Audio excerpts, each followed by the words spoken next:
también se caracteriza por una alteración en el patrón del sueño y alimentario. Hay una disminución por el disfrute de las actividades cotidianas o las actividades que te causan placer. Puede haber, por la alteración del apetito, pérdida de peso significativa, un 5% puede haber, pero también puede haber aumento de peso, porque se altera el patrón alimentario. Tanto puede haber pérdida del apetito como aumento del apetito.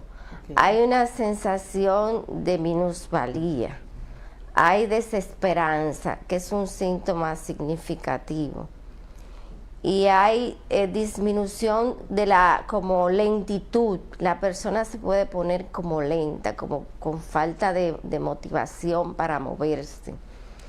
Y un síntoma muy importante y que siempre tenemos que tomar en cuenta son los pensamientos negativos, tales como las ideas suicidas, que siempre debemos evaluarlas cuando pensamos que una persona está pasando por una depresión.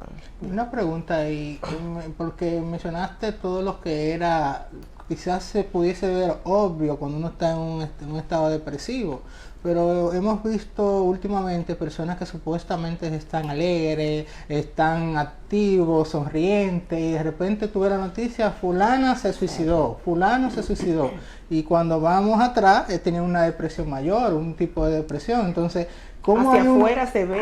Exacto, afuera ellos se muestran todo muy nice, todo muy chulo. Aparentemente. Sí, entonces, ¿cómo uno hace para uno, si uno tiene a alguien cercano, cómo uno puede dar la voz de alerta? Hay una depresión a veces enmascarada. A veces las personas comienzan a presentar patologías físicas, por ejemplo, síntomas dispersos que no te llevan, a veces ustedes como clínico, no lo llevan a ningún diagnóstico. También hay personas que son muy introvertidas, que no tienden a expresar sus emociones, que se guardan, no hablan. Entonces esas personas a veces están pasando por una situación difícil y no logran expresarlo, pero muchas veces los síntomas emocionales lo que hace que lo somatizan, o sea, un dolor de cabeza, un dolor de estómago, siento molestias a nivel del pecho, visito todos los médicos, me hacen todas las pruebas y al final resulta que no hay nada.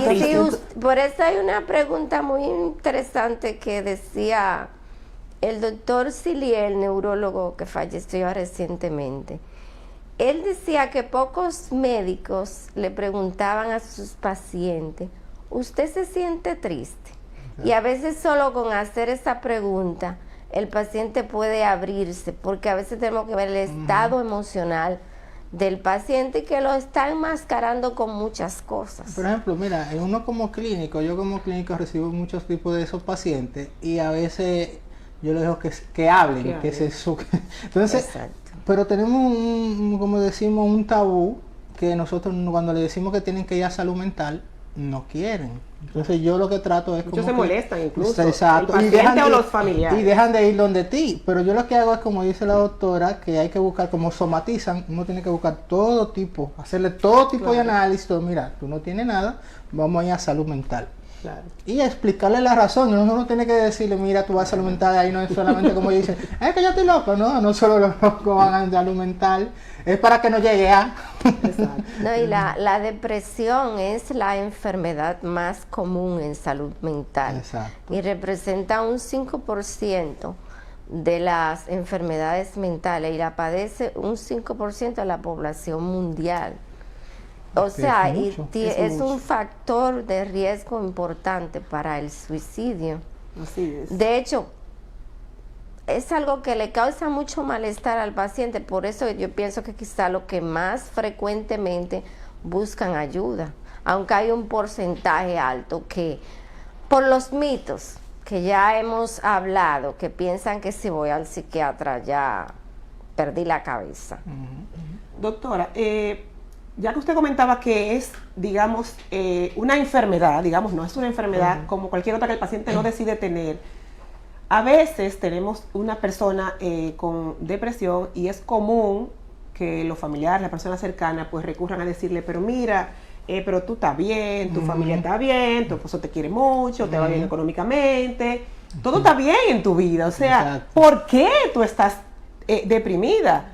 Si no hay ningún factor externo, digamos, a lo que podamos atribuirle una depresión. Una persona puede estar bien en lo económico, en lo emocional, los familiares bien, un buen carro, viaja, etcétera, etcétera, y aún así estar deprimido. Estar depresivo, claro, porque como dijimos anterior, es una enfermedad, no es algo que uno elige y muchas veces no tiene que ver necesariamente con los factores externos, por ejemplo, con factores económicos, con factores de relaciones familiares.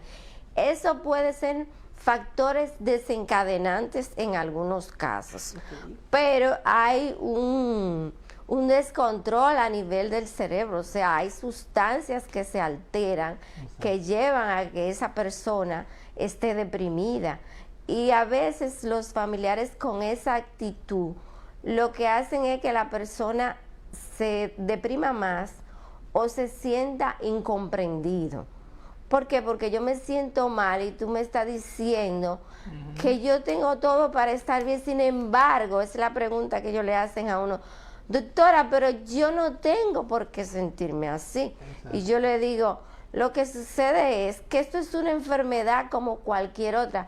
Cuando se te sube la presión, el cardiólogo te dice, ¿por qué se te subió la presión? Simplemente te enfermaste. O pon de tu parte para que la presión se te baje. No es un término apropiado, porque cuando tú le dices a alguien, pon de tu parte, le estás diciendo que no ha hecho lo suficiente. Exacto. Para estar bien. Y cuando alguien elige ir al psiquiatra o al psicólogo, yo pienso que es una decisión muy importante y que hay que tomarla en cuenta. Así que los familiares deben limitarse. Si usted quiere, acompáñelo y esté cerca, pero no minimice el esfuerzo que él hace, porque la persona necesita ayuda. Y un ejemplo, como nosotros como familiares, que vemos un paciente, un amigo, una familia, que realmente creemos que sí necesita de salud mental, pero no sabemos cómo llevarlo o cómo encaminarlo para no caer en eso. Si tú tienes todo, si tú tienes esto, ¿cómo yo hago para llevarlo a salud mental? Es decir, algún método o algo que yo decía, concha, pero si Kirsi está así, asado, y ella quizás no lo está viendo, pero yo no soy profesional de la conducta, ¿cómo yo hago para que ella vaya sin que se sienta mal, sin decir como eso, usted me está llevando porque cree que yo estoy loco? ¿Cómo uno hace? Siempre quien debe intentar ayudar debe ser una persona en la que el otro confíe, o sea, el que está padeciendo, debe ser alguien de confianza, porque que cualquiera te diga, oye, pero tú lo que estás es depresivo, quizá tú me estás viendo así. Pero siempre es bueno observar. Hay señales que te pueden decir que el otro está pasando por una depresión. Se nota muchas veces en la actitud. Esa persona que siempre llega saludando, alegre, cortés, y de repente comienza a cambiar.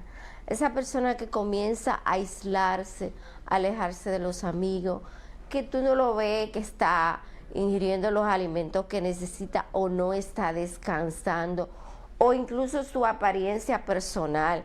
Yo sé, pero fulana no era así, ¿qué pasa? Ha perdido peso. Con mucho respeto uno se puede acercar, siempre poniendo delante mi preocupación por ti como amigo, como allegado, sobre tu salud. No te noto bien, quisiera que buscaras ayuda, si quieres que te acompañe. O sea, orientándolo, uno puede lograr. Y casi siempre la persona depresiva hace como una señal de alerta y necesita que alguien se le acerque para buscar ayuda, pero tiene que ser alguien en quien confíe, no es cualquier persona. Eso le iba a preguntar, doctora, si el paciente deprimido es consciente muchas veces de que lo está. Regularmente. O necesariamente tiene a una persona externa a hacérselo notar. Él no se da cuenta, porque muchas veces ocurre, como decía Marcos, que nos damos cuenta ya cuando ha ocurrido lo inevitable. Entonces, o sea, el paciente, su entorno cercano, bueno, él tenía unos días que estaba medio, pero no sabíamos, el paciente no le dice a alguien, no busca ayuda, no lo manifiesta. La mayoría de los pacientes sí, porque es un estado de malestar muy significativo. Pero eso tiene mucho que ver hasta con lo que culturalmente le transmitimos en cuanto a la expresión de las emociones a nuestros hijos. A veces en la casa no se permite, sobre todo que los varones lloren o digan me siento mal o me molesta o qué sé yo. No dejamos que expresen. Si la persona es una persona callada, que se restringe de expresar lo que siente, de expresar la rabia, la ira, lo que sea, es una persona que se va a guardar. Pero la mayoría de los pacientes que se deprimen tienden a buscar ayuda porque es un estado en el que ellos no quieren estar. Yo pienso que lo que más limita es el concepto que tenemos sobre lo que es buscar ayuda en salud mental. O sea que hasta la crianza influye en que claro el paciente que sí. decida pedir ayuda. Claro que sí, porque hay familias donde crían y dicen, aquí nadie se queja, aquí nadie llora, aquí todo el mundo está bien. Entonces, hay que tirar para adelante. Cuando son muy padres o madres muy autoritarios, ¿qué es lo que usted está diciendo que usted se siente mal? Usted lo que tiene es que sobreponerse. Usted lo tiene todo, usted aquí nada más tiene que estudiar. Que terminó con una pareja, eso no importa, si su pareja lo dejó, búsquese otra. Y esa no es realmente una salida, porque una situación de duelo te puede llevar a una depresión. Como hay algo como entre líneas, Uribe, que me llama mucho la atención y he visto casos, además de la somatización que hacen los pacientes depresivos, pero también la parte de, ¿cómo sería la palabra que se me fue ahora? De manipular. Por ejemplo, un paciente que sea realmente depresivo manipula. O aquel que manipula de que, si no me pasa tal cual cosa, me voy a deprimir. ¿Realmente depresivo? ¿O realmente tiene una enfermedad depresiva? Bueno, puede haber depresión, pero los pacientes que tienden a utilizar sus síntomas, nosotros no lo podemos interpretar como manipulación porque en ese hecho puede el paciente, por ejemplo, hacerse daño. Sí. Son los pacientes que tienen trastorno de personalidad. Exacto. Que ya es una combinación de otro tipo de patología. Es el paciente que utiliza como ese estado emocional para tener logros para conseguir lo o que para quiere, llamar la atención, pero nunca no lo tomamos. No es simple y pura manipulación, sino No, que no, hay otra situación de base que lo está llevando a actuar así. De esa manera, qué interesante. Pero llegan a quitarse la vida a muchos así. Y el paciente depresivo tiende a recurrir a sustancias, digamos, o no es común, al alcohol, al uso de drogas, para buscar salir la euforia que le da en un momento dado. Los alcohólicos tienden a ser depresivos. De hecho, la tasa de suicidio en los alcohólicos ¿Pero es consecuencia del alcoholismo o el alcoholismo es consecuencia de la depresión? ¿O las dos? Yo pienso que van unidas porque tanto la depresión como el alcohol hay un factor hereditario. O sea, los pacientes, el alcoholismo es una enfermedad que se hereda, o sea, viene de familia.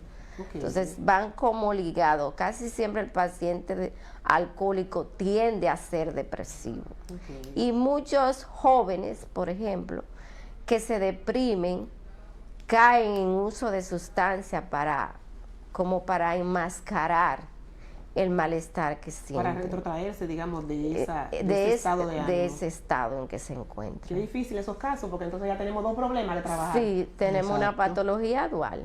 Y una pregunta, ¿la depresión se puede ver en niños? Sí, sí se puede ver. Yo he visto niños de 9 años con intentos suicidas. Lo que sucede es que en los niños la depresión no se manifiesta tal cual como los adultos, porque ellos no tienen como la madurez para expresar todas esas emociones muy claras. A veces lo que hay es falta de concentración en la escuela, se pueden aislar, se tornan irritables más de la cuenta. En los adolescentes se pueden poner con una rebeldía que no tenían, a aislarse más, a encerrarse, los niños a no querer jugar, a somatizar, a tener síntomas que lo llevan al pediatra. Una madre que me dice, ella tiene muchos días que no come, la llevé al pediatra, le hicieron de todo. Y después resulta que la niña tenía una depresión de 11 años. Y antes de irnos, voy a dejar esta pregunta en el aire para irnos a comerciales. La depresión como tal, como enfermedad que es, ¿solamente se puede ser vía medicamentos o también terapia? ¿Solamente tiene que ir a psicólogo o a psiquiatría? Nos va a contestar después que volvamos de estos comerciales.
En el Centro Médico Dr. Agustín Lara seguimos renovándonos para cuidar de su salud en los momentos vitales, con atención oportuna, eficiente y de calidad. Ofrecemos especialidades médicas de vanguardia, medicina general y familiar, pediatría, obstetricia, ginecología, ortopedia, urología, medicina interna y cirugía general. Servicios de emergencia a las 24 horas, laboratorio clínico, rayos X, sonografías, internamientos y partos. Centro Médico Dr. Agustín Lara. Le garantizamos la tranquilidad y la seguridad que usted necesita con médicos especialistas de alto nivel. Aceptamos los principales seguros médicos y nuestros especialistas trabajan con todas las ARS. Centro Médico Dr. Agustín Lara. Visítenos en Villacerro Higüey, calle Gastón Fernando del Igne 263. Teléfono 809-554-4803. Centro Médico Dr. Agustín Lara. Con nosotros su salud está en las mejores manos.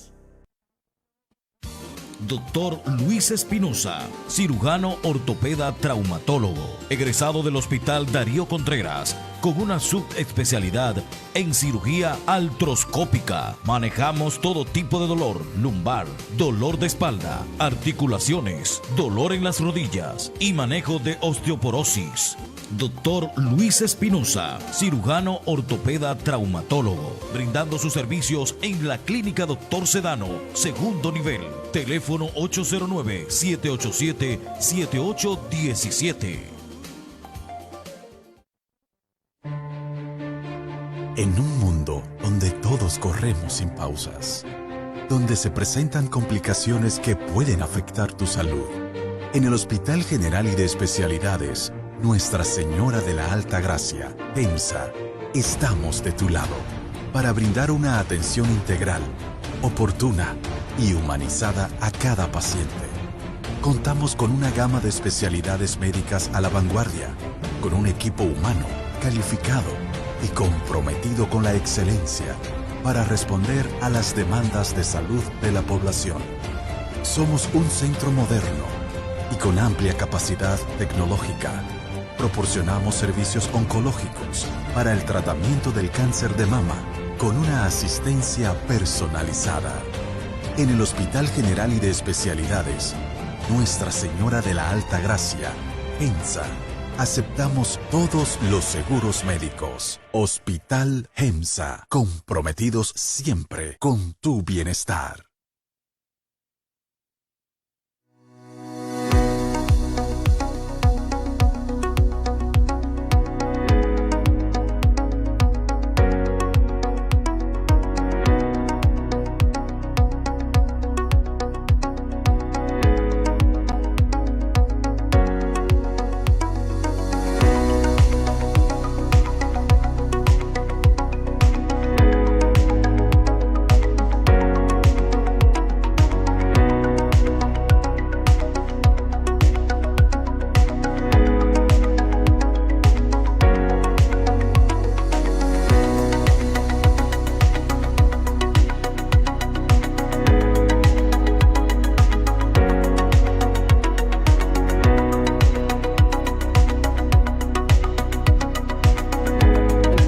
que era que no iba. Bienvenido. Bueno, sí, bueno, pero como quedamos tiramos antes de irnos a comerciales, la pregunta, decíamos que si una persona que ya se diagnosticó como depresión, solo tiene que ir al psiquiatra o al psicólogo, o si hay que dar fármaco, o cómo se hace esa terapia del paciente que es depresivo, o también ahí mismo, si cuando ya está en terapia, con su fármaco, lo que sea que se haga, si tiene cura o si es de por vida, cómo se hace el proceso. Bueno, la depresión, el tratamiento efectivo debe ser combinado. Debe ser psicofármacos y debe ser psicoterapia. Aunque hay depresiones leves donde el paciente entiende que está pasando por un estado depresivo, pero que el psicólogo con la psicoterapia puede ayudarlo a salir de esa etapa. Por ejemplo, quizás un estado depresivo posterior a un duelo, a una separación, a una pérdida de un empleo, en el que, por ejemplo, no se estén afectando funciones vitales como dormir, comer, pérdida de peso, que le impida trabajar, pues con psicoterapia. Pero generalmente en una depresión hay que usar psicofármacos. Y debo decir en cuanto a los tratamientos, porque los pacientes a veces dicen, ay, yo no voy a tomar eso de por vida, o esto me va a poner me voy peor. a hacer adicto. Me voy a hacer adicto. Y yo le digo, tú eres adicto a la pastilla de la presión y a la pastilla del azúcar. Así es. Y no es una adicción, es una necesidad. Entonces, algo que quiero que comprendan, la depresión y ninguna de las enfermedades mentales, el manejo es corto. Los psicofármacos no se usan por un mes, ni una semana, ni siquiera 2 meses. Porque muchos los inician y no saben, sobre todo en la depresión, que los antidepresivos empiezan a actuar a las 2 semanas. Okay. Entonces, a veces lo abandonan antes de que el medicamento empiece a actuar. O lo abandonan cuando empiezan a sentirse mejor. Exactamente. Ya yo estoy bien y no saben que están bien porque se están tomando el medicamento. Exactamente. Entonces, otra cosa que debo decir, siempre se lo aclaro en la consulta. Al principio, muchos pacientes presentan efectos secundarios de la medicación, que pueden ser leves y que el paciente lo puede tolerar, a veces no. Entonces lo primero que tiene que hacer es comunicarse con su médico, no tomar la decisión de abandonarlo, sino que debe darle seguimiento. Hay depresiones que se manejan y el paciente se recupera en, digamos, 6 meses, 8 meses, hasta 1 año, y quizá pasó ese episodio y no lo vuelve a presentar.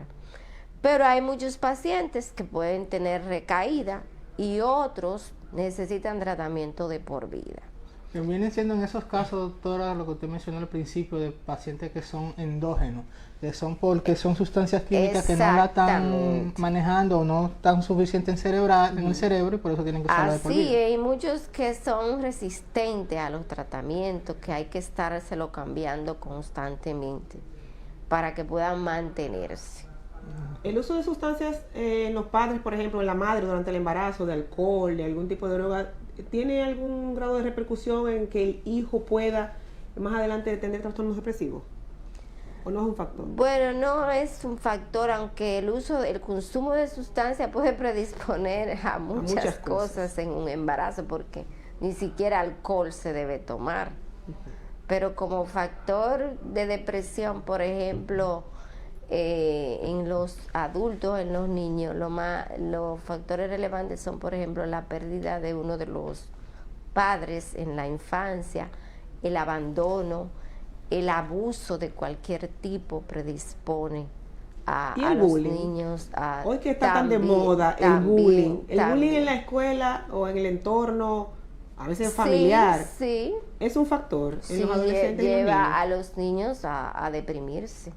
No. Doctora, pero disculpe, Marco, a mí me llama la atención, o sea, ¿cuándo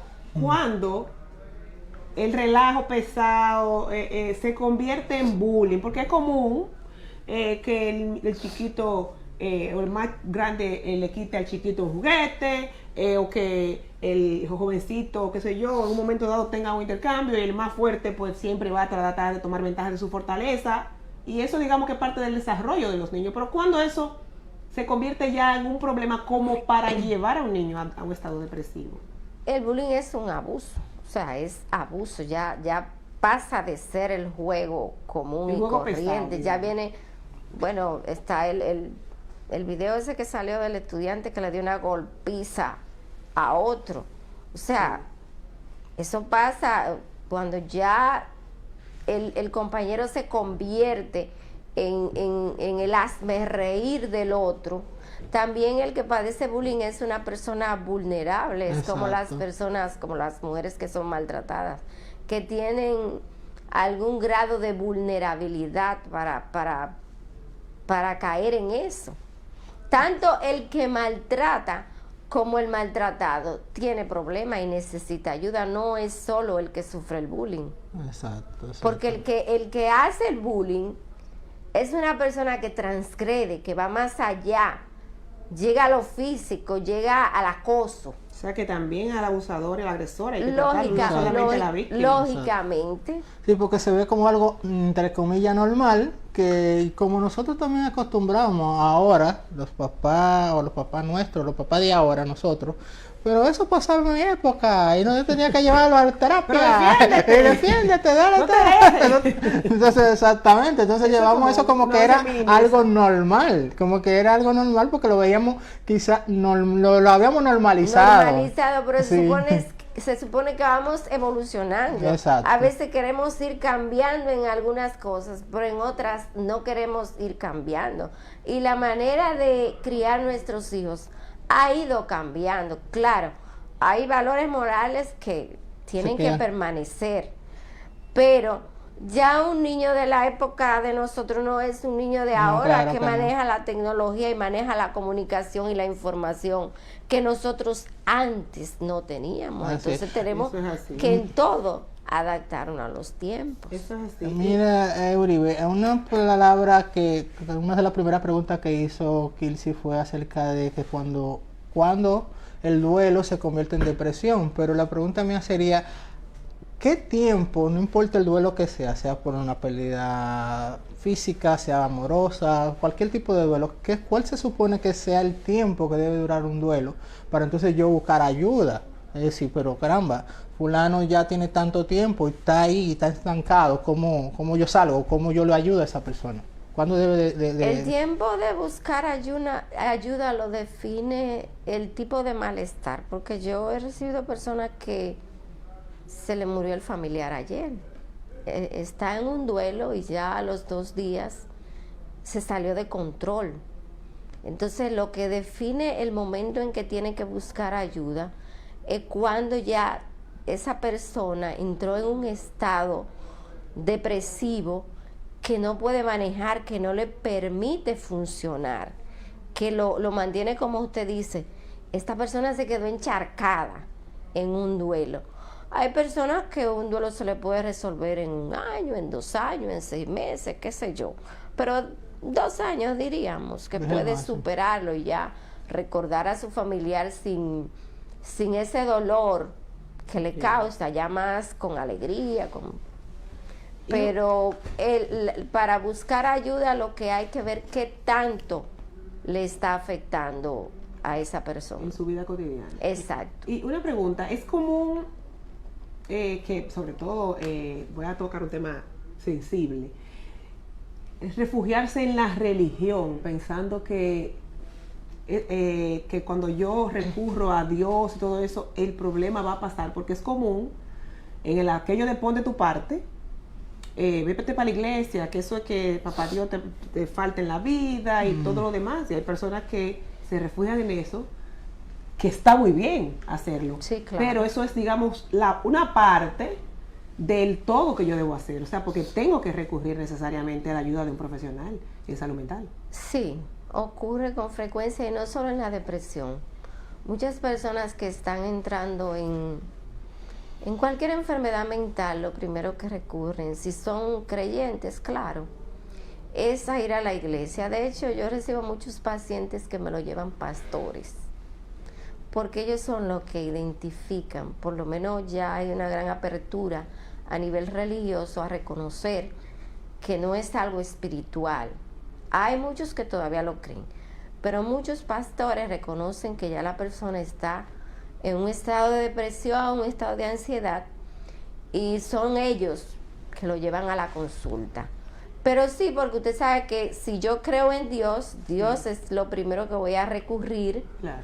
para buscar ayuda y si me ayuda a salir de en lo que me encuentro.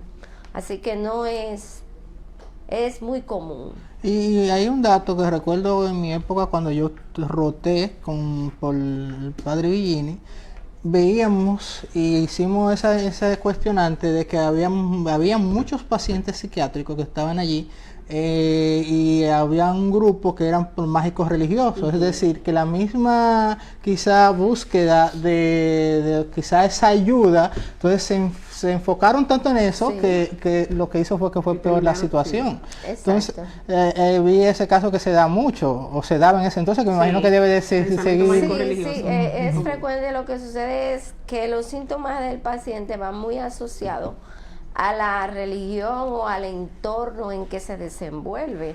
O sea, los pacientes que son religiosos, sus ideas, su delirio, son muy relacionadas con lo religioso.